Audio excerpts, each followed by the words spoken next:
you make that money and how do you spend it wisely. We'll look at some basic foundations of budgeting. We'll talk about what a paycheck looks like. We'll talk about how to budget your money effectively. We will look at bank accounts, the different types of bank accounts, and knowing the difference between checking and savings. We're going to talk about health insurance and how to make sure that you are able to afford quality health care.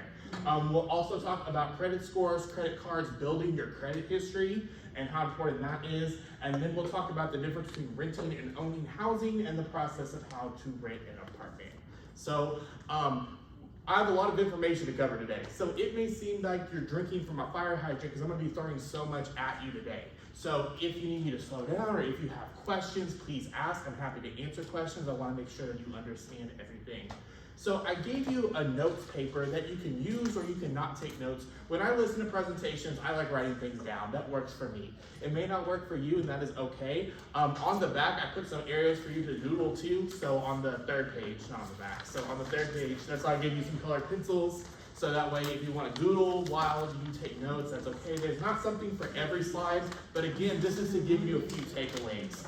When you listen to presentations, I recommend for you to try to take away about 3 things. So if you remember 3 things from my presentation that you're like, okay, I remember this, this, and this, then you got something out of the presentation. But no, I'm going to throw a lot of information at you today, but try to remember just a few things of it. All right, so first, how many of you want to win the lottery? Me too. That is my dream. I'd be on a plane so fast. So, what I want you to discuss. I want to win the lottery. Yes. After $3, you know what I'm saying? So discuss with your table that you have won $100 million in the lottery. And what are the first 5 things that you are going to do now that you won $100 million in the lottery? So discuss that with your table, and then I'll call some people to check. Ooh, I'm gonna get yes, I'm getting a house. Sit with the girls. That matters. Getting a car. Share a table. I don't care if I talk. I don't care if I take a ride. I'm getting a car. So I can Take a drink with you. pay off. Then I'm gonna get out of this presidency that I'm cool. I'm gonna do a better one. So I can get my education. And like save up for college and everything. Yeah, I'm good. I'm set. Period. That's what I'm talking about. Keep it cool.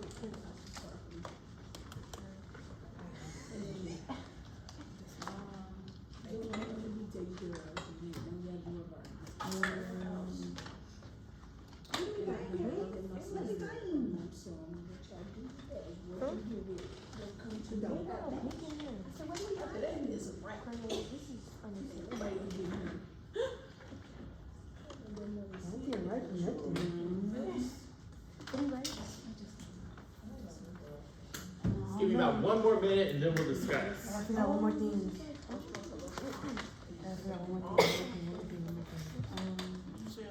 I won a lottery.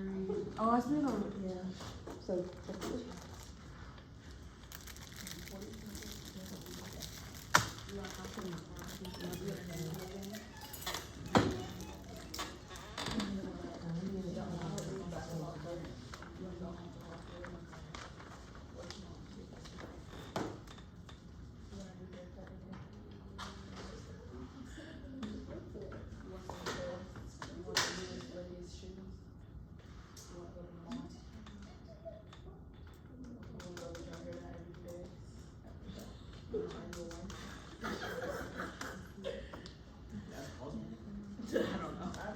I'm sure it is.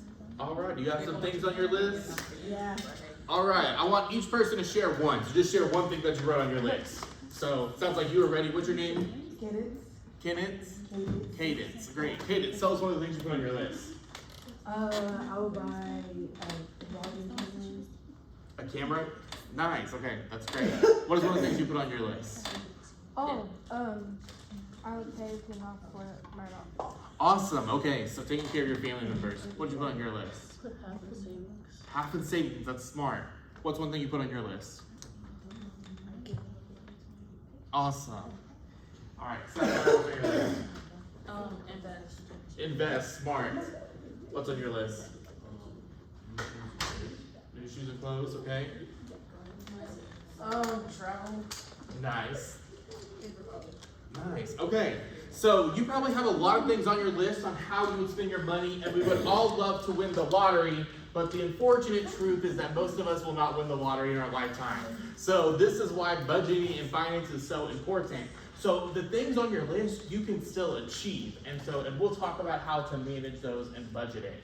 So starting a little bit with understanding personal finance and behavioral economics. So our first question I want us to talk about is, what emotional reactions do you have when thinking or talking about money? So when you're thinking or talking about money, what comes to mind immediately? Happiness, okay? I don't have enough to live. How I'm gonna have enough to live, okay, good. Fear. Say it again. Fear. Fear, okay. Sometimes for me it's stress or bills, because the money goes in the bank account and then it's gone 5 minutes later after you pay everything. Come on now. So, yes. So, second question. So far, who specifically have you learned the most from about managing money? What have you learned? So when I asked you guys at the beginning, did you know anything about personal finance? Most people said no, right? So we're going to learn personal finance today, so hopefully I can point you in the right direction, but also find some trusted adults, some mentors, some people in your life that you can ask these questions to get insight about money. And then the last question, what is the first thing you do when you earn or receive money? Spend half. Spend it. I split it in half. You split it in half. What half do you split it into? Savings and checking. Okay, nice, good, that's good. I spend it all. Spend it all, okay. Girl. Some people go straight to Amazon and then it is all gone very quickly. So we will talk about making wise financial decisions and not just spending it all immediately.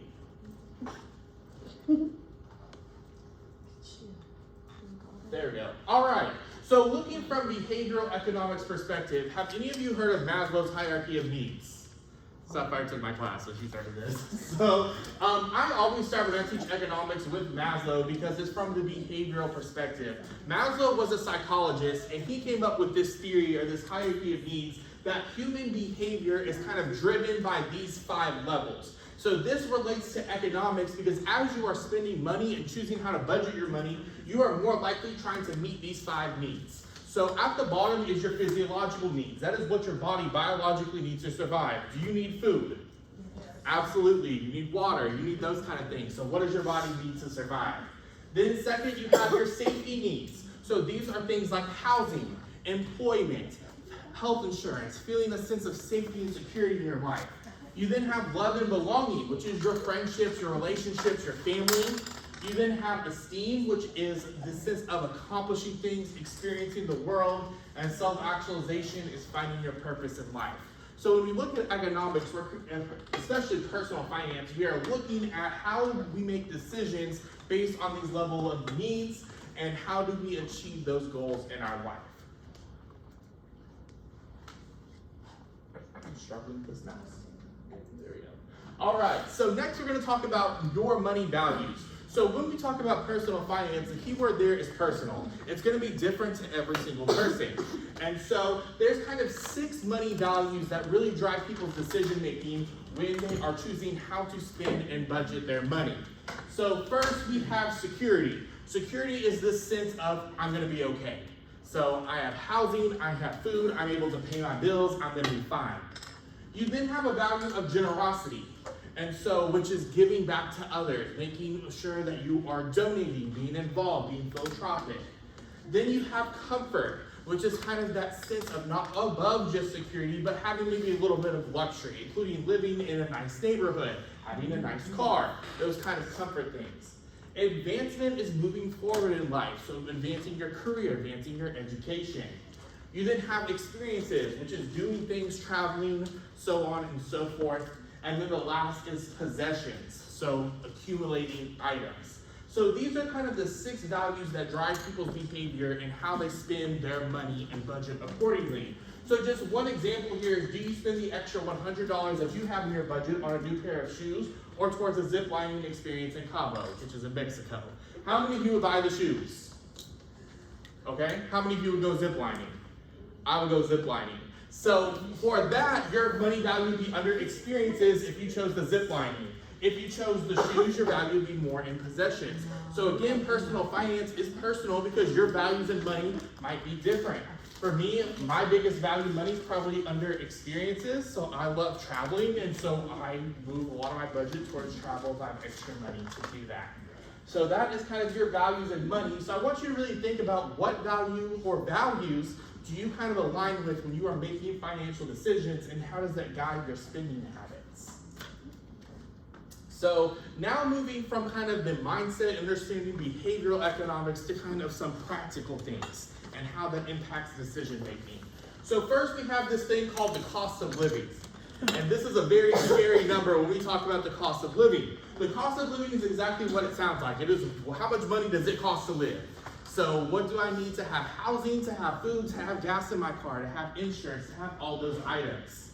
So the money value associated with the cost of living is security. What do you just need in order to feel that sense of safety that I'm going to be fine? So the average cost of living in Dallas for a single person, not including rent, is $1,310.60. Not including rent? Not including rent. So that is everything but rent. So then on top of that, you look at the average rent for a one-bedroom apartment in Dallas is $1,575. One bedroom. Exactly. Yes. And we go back. This is data as of this week. So, yes, those numbers are really scary. So those are big numbers. So that makes your total cost of living in Dallas $2,885.60. And that is before we talk about anything extra. This is just that sense of security. And so we will look at then salaries and how much you have to make in order to really fulfill that cost of living. So the second thing I want you to discuss with your group is, what do you need each month? So brainstorm a list of everything that you'll need on a monthly basis and think about how much these items will cost. So go ahead and discuss that with your group. Yes, discuss. Include monthly. Why are you looking at me like that? You want to discuss what you need? What you need? Are y'all discussing? We discussing. You know what you need? I think the crickets are discussing right now. Personal I forgot what the question was. Can you run the tape for the question? What was the question again? I'm sorry. It's right up there on the board. I didn't see that. I'm sorry. Brainstorm a list of things that you need on a monthly basis. So what are things that you need to survive a month? Food, clothes, a house, shelter to live under, water, Who? Well, like, and just say a house and food. But you have utilities, I know. gas money, I need my medical stuff. insurance. I need some soap. Need some bleach? moisture. You need a broom? Toilet paper all the time. Moisture is that? You don't need, okay, so if you need water, what would you leave out? I watch Netflix. You're so rude. So streaming services. So streaming services. Put it on there, put it on there, cause that's a need for you, you need to say it. Nate, what you need? I do. You don't know. You don't have an idea. You need that Xbox subscription? I don't know. Food? What's the need for you? You need food. Oh, you got So, that Keep my already? name right food, money, water, housing, internet, electronics. I'm looking at this. Is rent a part of this? Yes. Yes. Hello? Because if you I can't.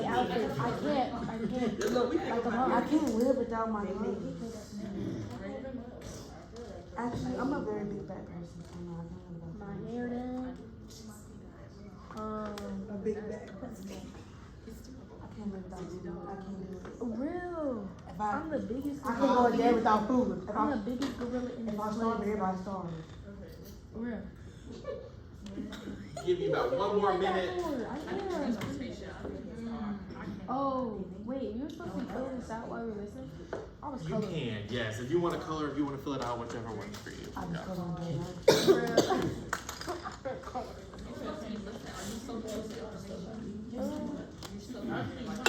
I don't know.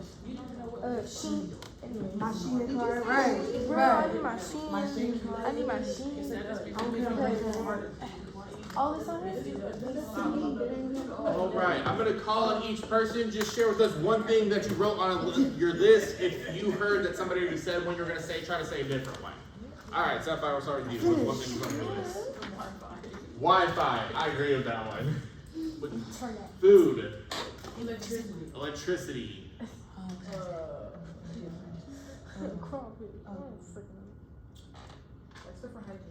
Okay, good. Clothes. Money. Insurance. Good. Okay. All good answers. Yes. And we'll talk about how much each of those things cost on average in a second. So, but you also need a salary to fulfill those things. So the average full-time worker in the United States makes about $57,200. Again, that is the average across the whole country. Research suggests that an individual needs to make $64,742 after taxes in order to live comfortably in Dallas-Fort Worth.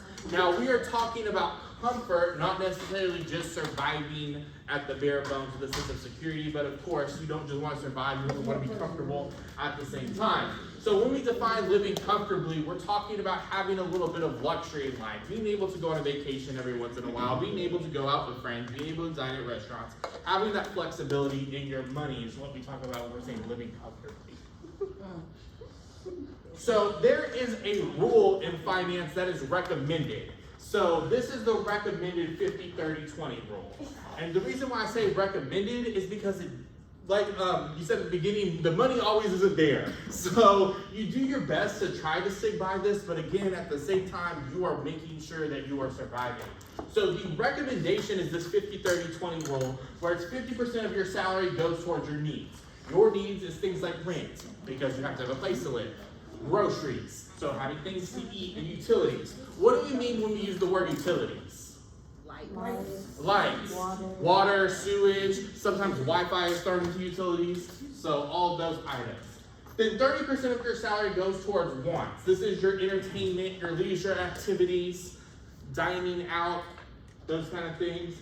And then 20% of your salary goes towards saving, / handling debt, / having that for a rainy day, whatever you need. So this is the recommendations in personal finance, a 50-30-20 rule. So let's talk about how salary is coordinated with education. So this is just some data about the correlation between education levels and the salary potential that you have on average. So if you did not graduate high school, the average salary is $35,000. That is significantly below the cost of living in Dallas. A high school diploma, it goes up slightly to $37,000. If you have a bachelor's degree, it goes up to $60,000. If you have a master's degree, it goes up to $82,000 roughly. And then if you have a doctorate degree, you make about $140,000. Why I'm going for my doctorate degree. So, but this is kind of on average. Now, you may be thinking that you want to go to college, or you may not want to go to college, and that is definitely your decision. And not to say that if you don't go to college, you won't be able to get a high-paying job. There are a lot of high-paying jobs that do not require a college degree. And here's just a list of a few of them. So, Makeup artist? What? You in there? I've been made together. Electrician? Come I'm on. gonna be real estate. Okay, I'm yeah. So if you don't want to go to college, you definitely still can have a high salary as well if you go into a trade or a field like that. But definitely it's something to think about as you are about to enter your adulthood after high school, of if you want to go to college or if you don't want to, and what your career trajectory would be after that. So now let's talk about the cost of living. This is the not fun slide. So this is all based on the Dallas area. So this is an average. So yours may be more, yours may be less than what this is. So the average home price, if you are buying a home, is about $435,000. In Dallas, it's about $1,300. Rent, it kind of fluctuates depending on what website you look at. So it's between $1,300 and $1,600. Energy bill, which is your light bill, your AC, those kind of things, about $200 a month. Phone bills can average $217, and gas Used to be $2.91. I paid I think $3.15 earlier this week. So yes. So that's kind of the average of cost of living in Dallas. You then have food and groceries. So here are some average prices of groceries that people commonly buy. Yes, you buy loaves of bread? Yes, but $4. It's It is, expensive. right, it definitely is. Where's the milk at? Yes, baby. 'Cause that's about, yep. Milk, yeah, milk $8, that's a half gallon. A Yes. bananas. Yes. Yep. How many bananas? Not Sorry. Hamburger. Oh, heck no. So have you looked in the grocery store and how expensive things are? So look at the prices next time you go in. So, and we'll talk a little bit more about inflation in a second. So, but, oh, here's the inflation slide, great. So with that, we have what's called inflation as well. So prices for consumers have increased 3.2% from February 2023 to February 2024. So that is 3% in the course of 1 year. If you have a $60,000 salary in 2024, which is about what I have as a teacher, it is worth $48,000 when I had a $60,000 salary when I started teaching. So I'm still making about the same amount of money, but it's worth a lot less. And we're having inflation and prices are going up. And this is a lot of struggles that people are having in personal finance, is that prices of everything are going up, but salaries are staying stagnant. So they are not growing. So people are having to figure out, okay, how do I pay for all this more expensive stuff for the same amount of money that I've been coming in? Now, some stores are really sneaky with how they hide inflation from you as consumers. There's something called shrinkflation, which is instead of raising the price, they just make this package that you're getting, the item, and make it smaller to think that you won't notice. So, my favorite example is Gatorade. Gatorade used to be 32 ounces. If you look at the bottle now at Walmart, it's now 28 ounces. They have shrunk a lot of the products, so that way you won't notice the price is staying the same, but the product is getting smaller. So, yes. So, and here's some more examples here with bags of chips. And you might think 5 fewer chips per bag, that's not that many, but when a manufacturer is taking that many chips off of each bag, they're saving a lot of money. So, and this is some other examples here with facial products, raisins, toilet paper. So, look at the products of what you bought several years ago to what you're buying now, and you'll see a big difference in those and inflation. So, this, I'm going to show you on the next slide kind of how I budget my money. And so this is an example for me. So, yes, so this is kind of how I do this. So my rent, I live in a 1-bedroom apartment. I pay $1,543 for rent a month. So I live in Allen, and I picked a very nice apartment building. So could I have paid a little bit less to live in that area? Yeah, I could have paid about $300 less, but that is that comfort value. I wanted to live in a nice building, so I paid a little bit extra to have that, because that was something that was important to me. So you have to choose that when you're choosing rent. We'll talk more about apartment renting in a little bit. I have a storage unit, so I pay for that. My Wi-Fi is bundled through my apartment complex, so I pay $50 a month for that. That is cheap for Wi-Fi. So Wi-Fi is about usually 90 to 100. Water and sewage is about $15 a month. Energy, electric, I bill through CoSurf, so that's about $105 a month. Then you have auto and renter's insurance. Auto insurance is really expensive, and it keeps going up. So I'm paying $135 right now through State Farm.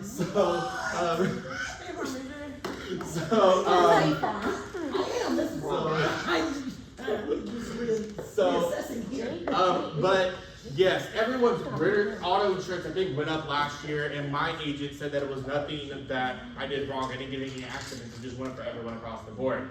So streaming subscriptions, that is very important to me. You might have streaming services that you like. For me, I need Netflix and Hulu. So Spotify, I have Sirius in my car, so that's what I pay on subscriptions.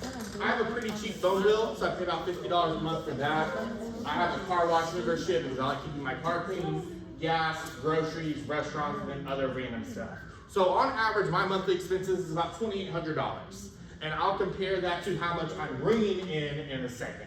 But this is on average what I spend on a monthly basis. So this is kind of what a monthly paycheck looks like. So how many of you guys have a job? Okay, a few. Do you have a job? Oh, yeah. Yes, okay. So you might have seen a paycheck before, and you might see 2 numbers on your paycheck, the big number, and then the number that actually ends up in your bank account. So the big number is what we call the gross wages. So gross means before we take out any deductions. So me as a teacher in a month, I make about $4,900 gross. Then we take out all the deductions. We take out health insurance. I'll talk more about health insurance in a second. Then you take out taxes. The good news is that hopefully you get a refund back when it's tax season. So you pay your taxes, and then usually in full-time jobs you'll pay towards retirement of some sort. So I pay into retirement. So the amount of money that actually ends up in my bank account is about $1,200 less than what I would actually earn that much. So that is a pretty significant difference. So here is my overall monthly budget. So my monthly income is $3,700. So my monthly expenditures is about $2,800. That gives me about $900 left over. Again, I talked about the 50-30-20 rule at the beginning. 50% on needs, 30% on wants, 20% on savings. I'm able to do that barely. And so I spend about 75% of my money every month, and then I have about 24% left. Now that goes into savings. I'm working on my doctorate right now, so most of that money goes to tuition. So it's just paying all that off as well. I will say for me, for college, I worked 3 jobs while I was an undergrad. I was very busy, so I have paid all my degrees in cash. I have no student loan debt. So, and that is, yes, it really is. And so if you can find a way to just work and grind through college and try to make sure that you're in a good financial shape, do your best to stay out of debt. And so, and I started at community college, and so I think that's a great way to start to save a lot of money going to community college. Yes. So, yes. So now we talked about your budget and your check, and we need our check to end up in our accounts. So we're going to talk about the different types of bank accounts that you can have. So there's 2 major types of bank accounts. The first is a checkings account, and then you have a savings account. The checkings account is where you do most of your transactions. So your money goes in, your money goes out. That is your checkings account. Your savings account is where you hold your money for a long period of time. There's usually a limit on how many times you can withdraw money out of your savings account, and so you have to be kind of weary of that. So raise your hand if you have a bank account. Okay, good. If you have a bank account, that is in a good shape. If you don't have a bank account, I would encourage you to think about getting a bank account, and we'll talk more about that in a second. So there are a lot of banks to do business with. So here is a list of some of the banks. So we have Chase, Bank of America, Wells Fargo, Citibank, US Bank, Capital One. Most of these banks have a lot of locations. And so you can go into a branch and open up an account. A lot of this you can open up online as well. So here is some banking advice or guidance I have for you as you think about banks. So first one, research various banks to find one that meets your needs. So for me, my personal bank I use is Navy Federal. My dad was in the Navy, so that's the bank I've always had. So look at checkings and savings accounts, the benefit, service provided, and the associated fees. Some bank accounts have monthly fees, so you have to make sure that you look at that, because some of them will just deduct $12 out of your account every month and you won't even notice it. So make sure that you're looking at that. Is there a way to avoid monthly fees? Yes, there is. A lot of banks will have student accounts. So if you are a student in either high school or college, you can get your fees waived. Some of them, if you have like at least a certain amount of money, like $1,000 in your account, they'll waive your fees. So you're also looking at starting benefits. Is there a lot of ATMs available? Can you get money out of ATMs? Is there a fee for that? Is there online banking options? I haven't actually been into a bank in I think about 3 or 4 years. I do everything on the app. So yes, so if you can do online banking, it's great. A lot of banks will have Zelle or Cash App or something associated and tied into that, so you can easily do that. Direct deposit. Direct deposit is great. What that means is that instead of your job giving you a physical paper check, they just put it in your bank account. And so you just get a notification that your money is there, you look, and your job paid you. E-deposit is great as well. It's if you get a paper check, you can take a picture of your check. And so you just sign the back of it, take a picture of it, and you deposit it that way. And so that saves you going from a bank as well. And then you have checks. Has anybody used a check before? Checks are getting less and less common. They are still used. So, but yes. So we have checks as well. All right, it is 11:15, so we're going to take about a 5-minute break, if that's okay with y'all, and then we'll talk about healthcare after 5 minutes. All right, you guys can, if you need to use the bathroom, you can use the bathroom and grab a slice of pizza if you want. Wash your hands.